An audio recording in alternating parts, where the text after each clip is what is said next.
high standards or high functioning anxiety? Here's how to tell. You know that colleague who is always on, never misses a deadline, triple checks everything, and somehow still feels like they're failing. Sometimes that person is you. From the outside, it looks like high standards. From the inside, it often feels like if I don't keep this up, everything will fall apart. Today, I want to talk to you about the difference between healthy high standards and high functioning anxiety, especially in women in leadership, early career professionals, college and graduate students. I'm Dr. Nathalie Caldera. I'm a clinical psychologist licensed in New York for the past 20 years, and I manage a group practice where we focus on treating anxiety and trauma for women in leadership roles, early career professionals, and college and graduate students. We are a group of mental health professionals and have been doing this for over 10 years. So I've spent a lot of years listening to very capable people quietly describe their body's alarm systems as if they're character defects. So let's clear some things up. What healthy high standards look like?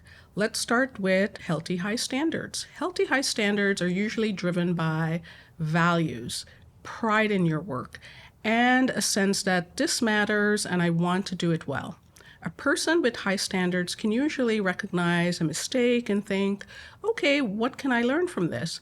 Pivot when new information shows up, and most importantly, actually rest with ease. Now they can close their laptop, go for a walk, watch a show, enjoy time with the people they care about without feeling like they're secretly falling or failing because they're not being productive every second. What high functioning anxiety feels like. High functioning anxiety looks similar on paper. You get things done, you're reliable, you're the one people lean on. But the engine underneath is very different. Instead of values, high functioning anxiety is often driven by a fear of judgment. If I get this wrong, people will think less of me. Fear of consequences. If there's a mistake, something bad will happen. Fear of it meaning something about who you are. If I'm not perfect, I'm defective. Rest doesn't feel earned. Downtime feels like a luxury. You haven't quite deserved it. And a small mistake doesn't feel like a learning moment. It feels like a personal failure. So externally impressive, internally exhausted, wired, and waiting for the other shoe to drop. Where trauma and anxiety come in. Now, for many people, especially women in leadership or high pressure environments, this pattern didn't come out of nowhere. It often tied to earlier experiences where being perfect felt safer than being visible. Being useful felt safer than having needs, or criticism felt bigger than just feedback. Your nervous system learned, if I anticipate everything, over-prepare, and never let my guard down, I'll be okay.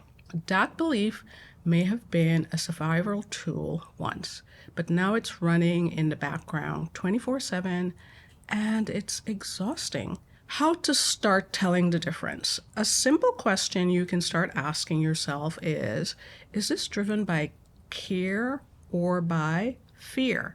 I care about what this project and what to do, and how to do it well, and I want to do it well. Sounds like values. If this isn't perfect, I'm not good enough. Sounds like anxiety. And you don't have to overanalyze every moment. Just notice patterns. Can you switch off at all? Do small mistakes feel survivable or catastrophic? Does rest feel allowed, or does it always have to be earned? That's usually where the real story is. If you're listening to this and thinking, okay, that felt a little too accurate, you're not alone. And it's not a personality flaw. It's often an anxious, hardworking alarm system doing its best with old rules.